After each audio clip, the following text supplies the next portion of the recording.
What is going on, collective? Welcome back to my channel. It's your boy Adam Raw. Like, comment, share, and subscribe. Okay, so as you know, with this, with these videos, man, I've been trying to, transition little by little, you know what I mean, to something a little more creative, but here we go, right?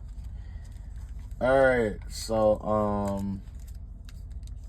in this video, well, the last video, I told you guys that I was gonna go and I was gonna show you guys the correlation between the pentagram and how it's connected to mathematics, right? So I did go back, I did find it finally, and in a nutshell, this is the correlation between the pentagram and phi, because in the last video I was telling you that phi is basically 1.618. It's a universal number. It's the number of life. We see this everywhere in creation, essentially, right?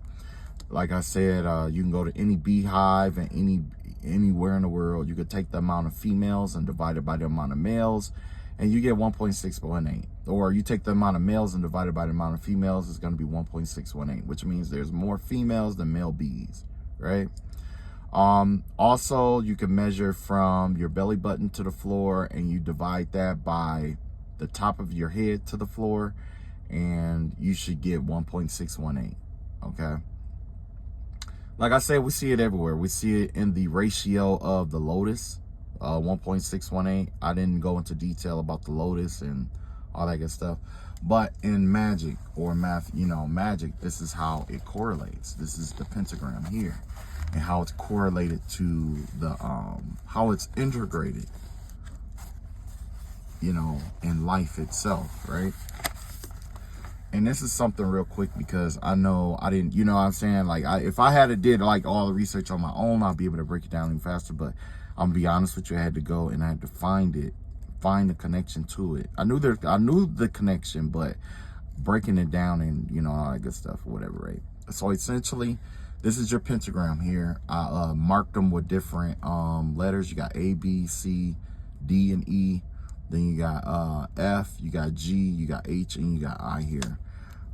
So essentially, this will be the correlation. AF divided by FG. So from here to here, divided by from here to here, should equal 1.618. Okay.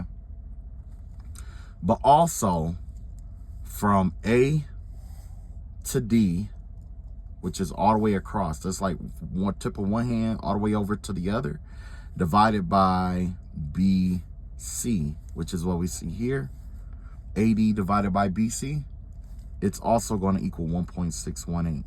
Okay. So yeah, in mathematics and the pentagram and magic and stuff like that, is all correlated essentially. You get it's not just this formula either.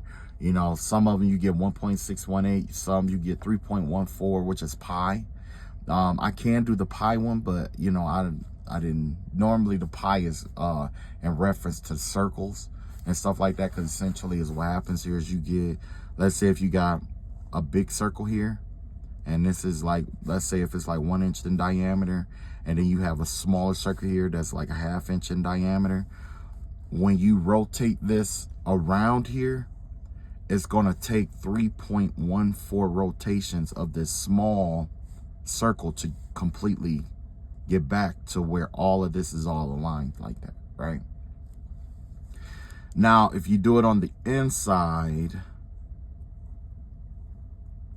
and you line it up like that, I think it's the same. I think it comes out to the same, where it's still 3.14 essentially, if I'm not mistaken, in some kind of way. It's just that out here, when you do it like this circle here is going to be larger, and then this one right here on the inside is going to be smaller. But I think it still measure out to 3.14 because the ratios, you know what I'm saying? Because of the ratio, like the ratio from A to D up, like up here, how you got the ratio from A to D over the BC. I mean, okay, you got the length of BC over BC. I mean, AD over BC. I'm sorry. That's right here. That's this longest length. Although both of these lines are, you know, longer, you know what I'm saying, it still have that same ratio. So just because the outside edge is longer or whatever, it still has that same ratio, essentially, is what happens. So yeah, it still turns out to 3.14, and that's where we see that in Magick. You know, we see that 3.14 because I don't know, some people, they like to do seal magic or work with sigils and seal magic and stuff like that. Some people like to work with runes. And basically, essentially, when you're working with runes, you know, where we see runes in Magick, this is where runes come from, essentially, right? So basically, we have a base system, right?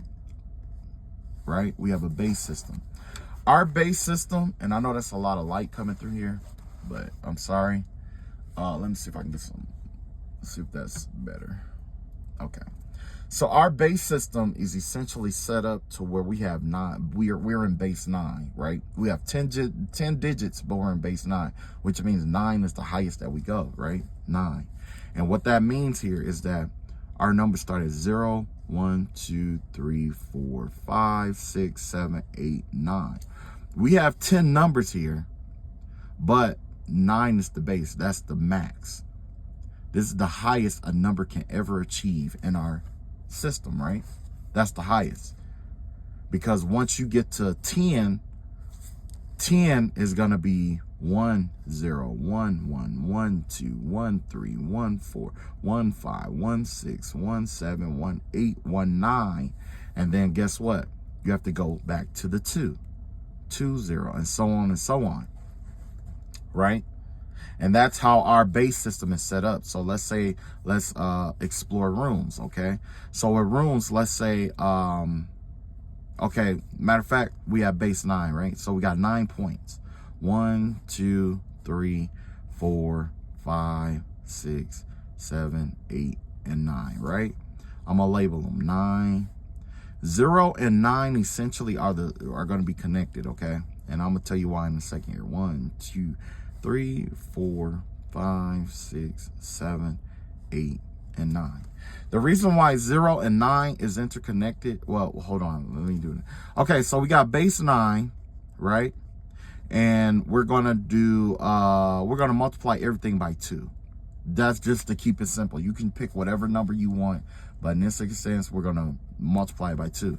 So basically, the reason why 0 and 9 are essentially the same is because, given the information, if you multiply 0 by 2, you get 0, which is what? Itself, right?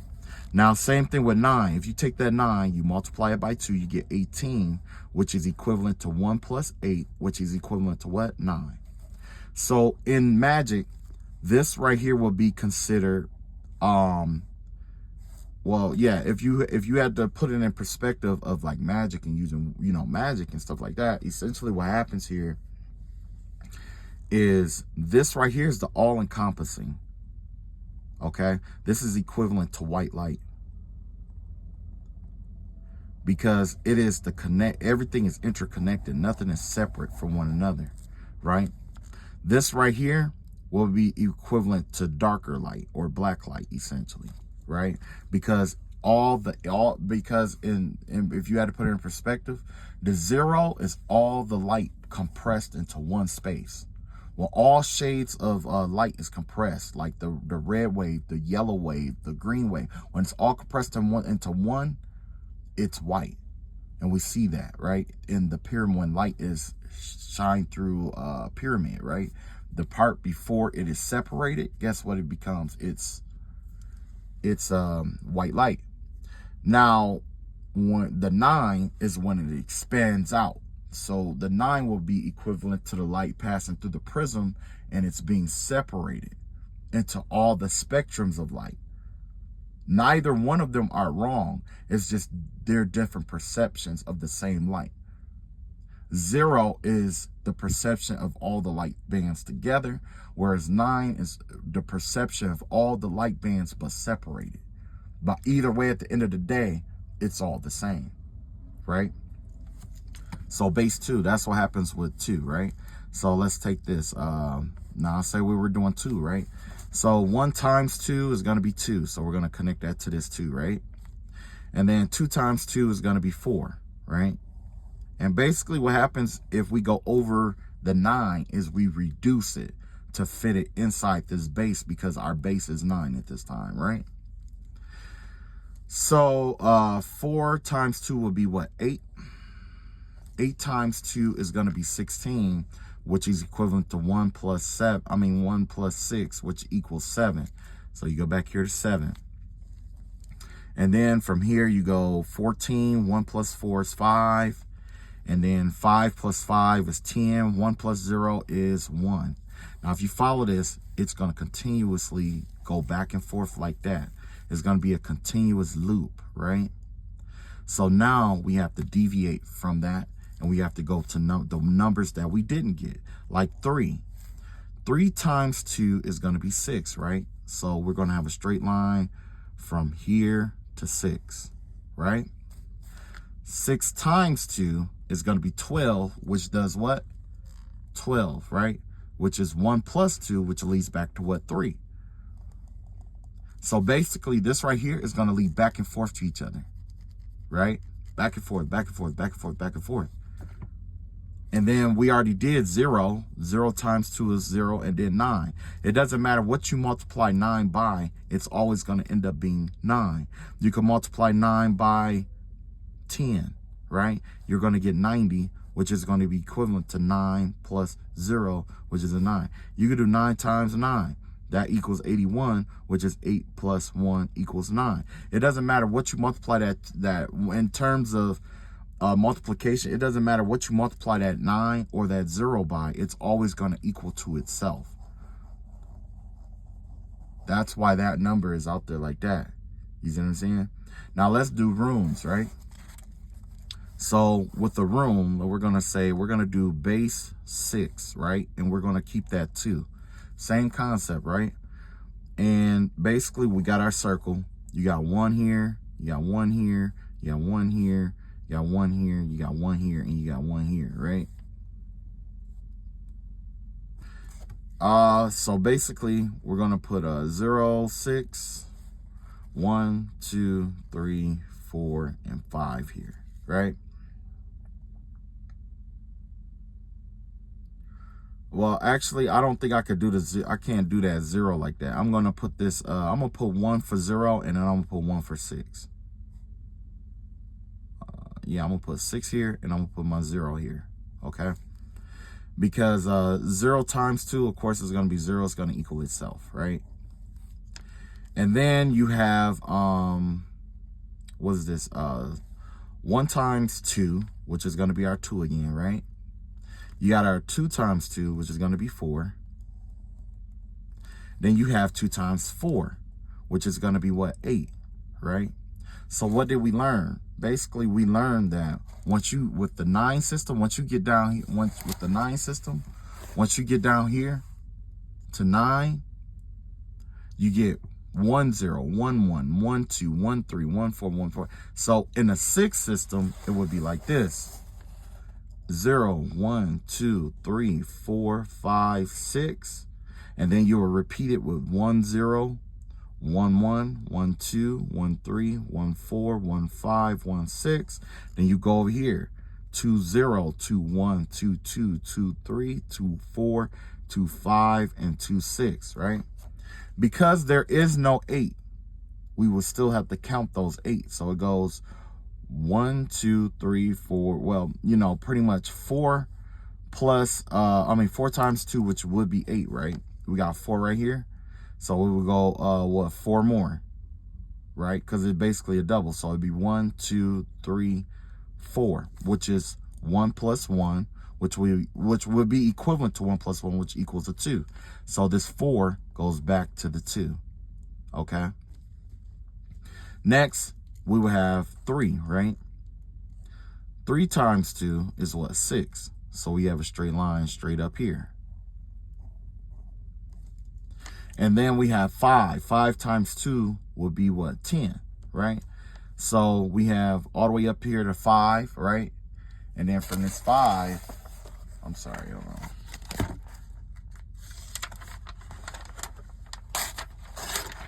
Let's do it like this. There we go. I didn't realize it was, you know. So from this 5, we would go, go up 5 more, right? 1, 2, 3, 4, 5, which would be a 13. 1 plus 3 equals what? 4. So this 5 is going to come back to this 4. You see what I'm saying? And then you got 6. 6 times 2 is going to be your 12, right? So the 12, you're going to add 6 to it, pretty much. 1, 2, 3, 4, 5, 6, which would be 1, 5.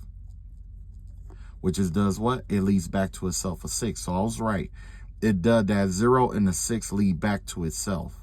So I did have it right. So I ain't got to worry about that. So essentially your rune is going to look like this. You see? That's what the rune is going to look like. And essentially that's basically where our runes come from. Is, well, so mathematically, this is how, you know, some of the runes are developed. Okay? Where you have runes like this, and they come down like that. I think that's 1, 2, 3, 4, 5, 6. This is I want to say this is base 5, I think. I think that's like base, that might be base 7, I think. Might be like base 7 or something like that, because I think I can't remember all of it or whatever, but yeah. So basically this is where banishing and binding comes into play, because what happens is, you know, you get like with these bases, right?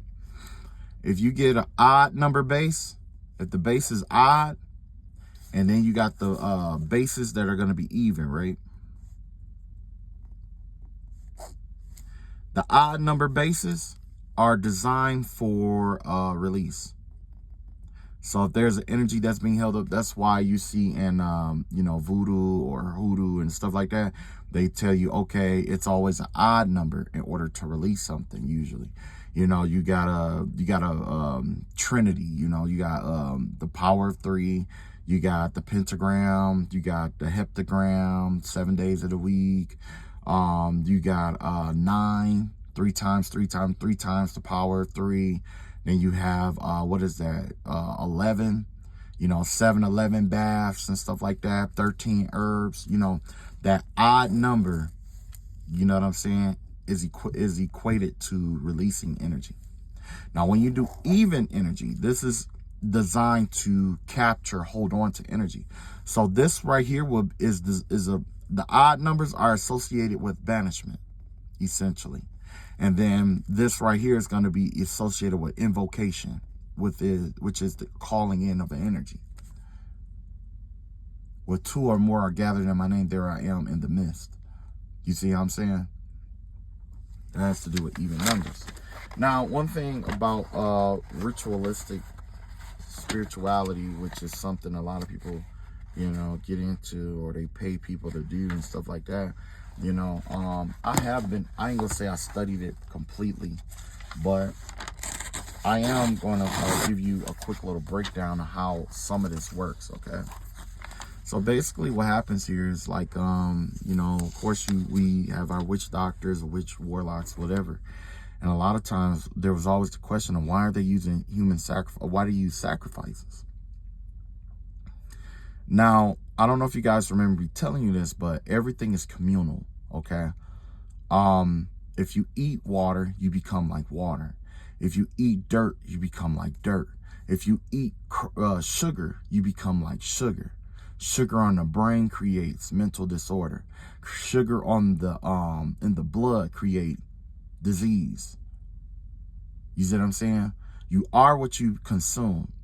So what happens here is that, you know, and I guess the best way to put this is, let's say, let's talk about the human trafficking situation out there in in African nations, and how they use demonic contracts in order to keep people in check, and how this works.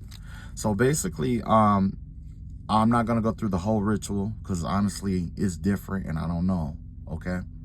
But what I can tell you is that most of it follows the same concept, right? So basically,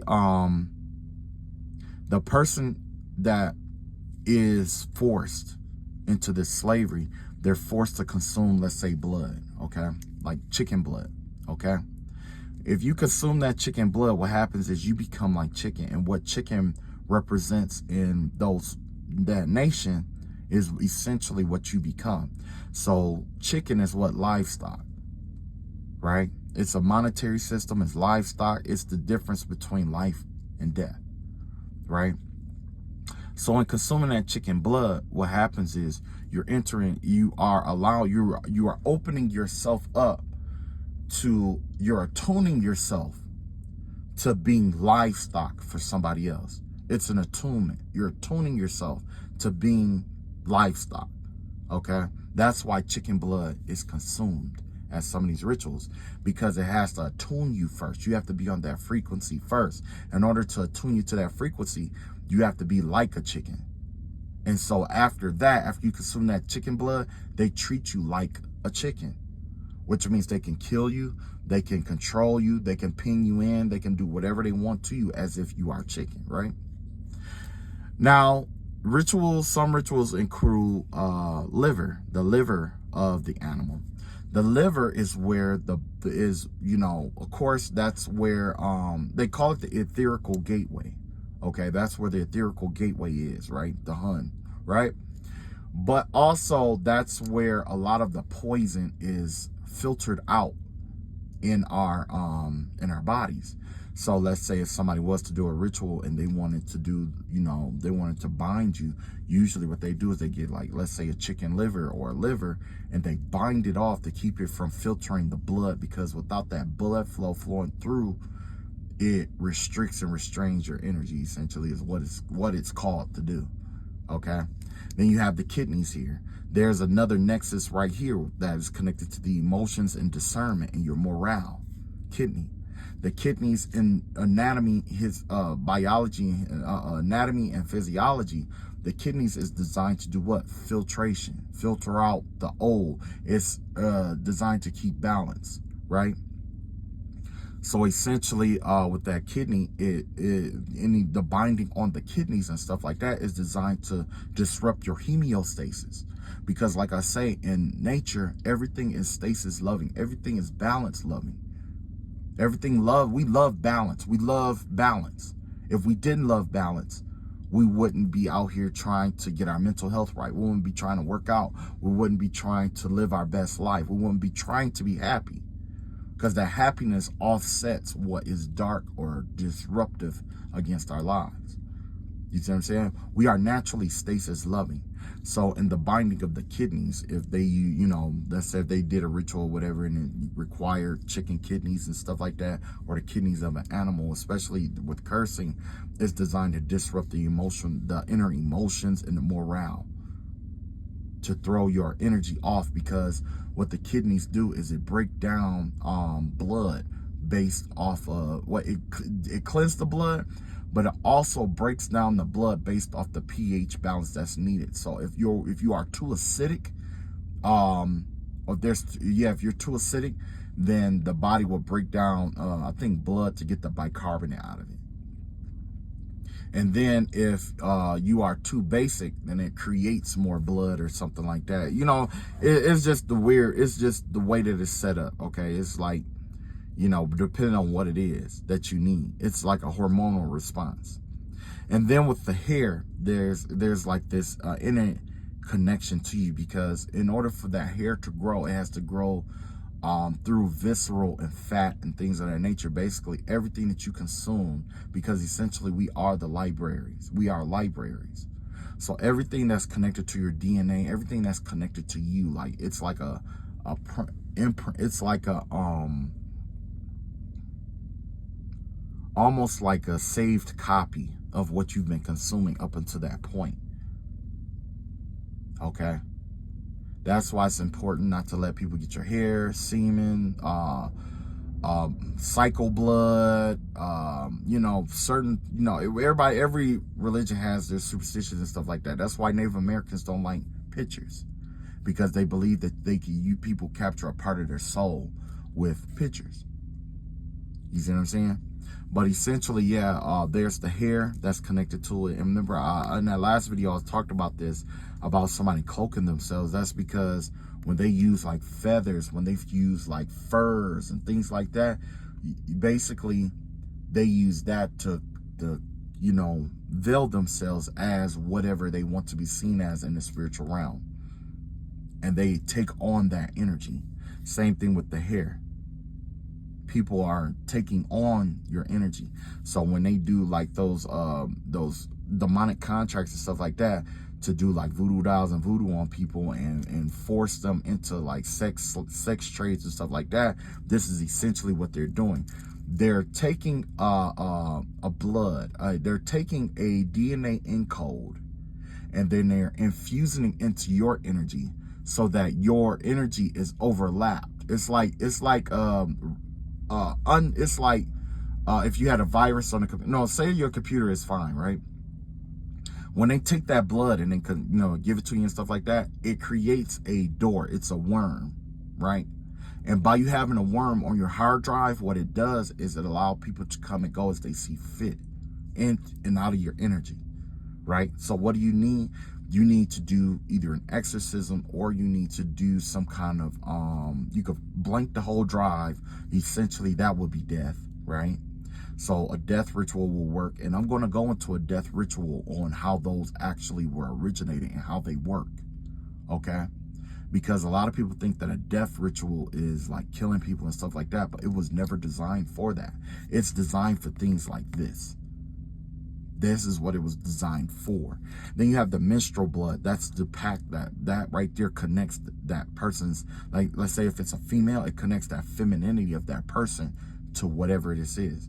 That's why, you know, you have women who put their female blood in men food to try to keep them stuck to them. Essentially what happens is that person creates a worm. It's basically a worm virus that they're creating in a spiritual sense. It's just like, you know, for our guys, you know, you understand what I'm saying, but for others, you know.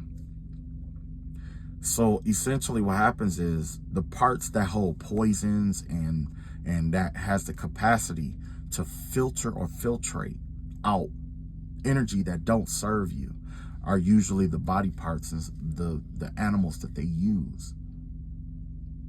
Usually that'll be the first beginning of it. Gallbladder, you know, spleen, pancreas.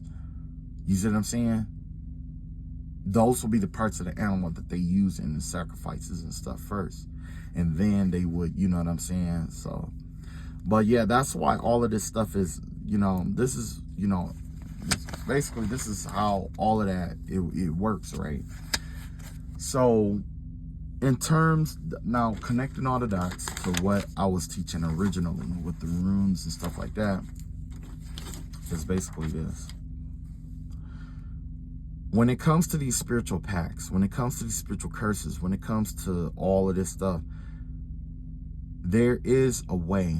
I mean, there are ways to break this kind of stuff, okay? So don't ever go into fear because you think somebody is more skilled at something than you think, okay? They require, a lot of people who do dark magic and stuff like that, they rely heavily on deception, trickery, fear. They heavily depend on the reputation of what they intend to use, quote unquote, okay? They depend on that reputation because that fear, that all those emotions and stuff like that, based off of this information here, it feeds that energy. And if you don't have an eye for it, then I'm going to point it out to you. This is your energy here, right? This is the energy coming in. This is the energy coming out. What's going in is constantly going out, in and out, in and out, in and out. You have your masculine and feminine energy, right? Remember I told you about the kidneys, about the balance and stuff like that? This is where it comes from. This is the balance. This is the bar, the fulcrum, right? The fulcrum. It keeps what goes in balanced with what goes out. And as a result, this is the energy output that you put out. Okay? So the reason why I was saying that is because when you get that blood from that other animal and stuff like that, what does it do? It takes you out of that base 9 and it puts you in a base 6. And although you're used to base 9, you're in a base 6 now, because that animal, that animal, whatever it may be, is a base 6 animal, or a base 6 being, a base 4 being. It's less than that base 9 in which you create with your mentality, right? It's less than that. So what does it do? That worming energy, all those extra points that you have, because you know you're in base 6, so you're missing base 7, 8, and 9. Those 3 aspects are removed from you.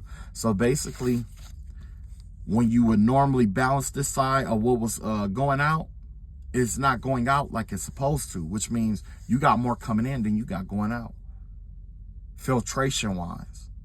And then your mind is also blocked at the same time. You see what I'm saying? So that's why it's very important that you know what you're dealing with the magic, because once it backfire, it could put you in a different base situation. It'll put you in a different base.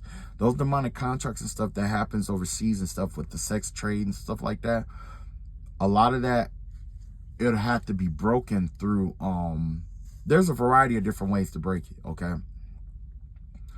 But from what I'm seeing, it's going to require cleansing of the blood. It's going to require blood cleansing, mental cleansing, emotional cleansing. Because after it's been happening to you for so long, your mind attunes to believing that that's what is going to happen. Your emotions attune, and your mind, your emotions and your actions all attune with it being a part of your reality, and then you tune it out and it becomes a part of your subconscious mind, and you go around living your life according to that, and that contract could have been broken a long time ago. I think I just saw a TikTok, not a TikTok, but a video, and I was just thinking about, it was weird because I had just thought about this the other day.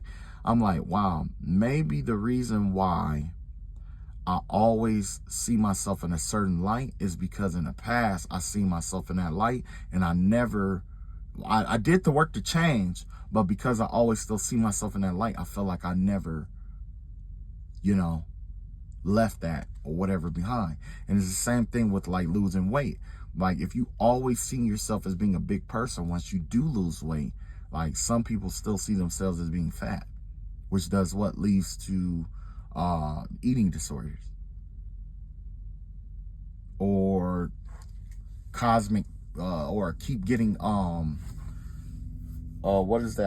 keep getting these surgeries, cosmetic surgeries and stuff like that, because they still see themselves as that person of who they were before the surgery, and they can't unsee it. Now if they've seen it, they can't unsee it. So yeah, every organ has is associated with different curses and stuff like that. So yeah, you'll have to, this is all I got for now. Yeah, like I say, I do a lot. I've been researching quite a bit of stuff, you know what I mean? And the reason why I research it is,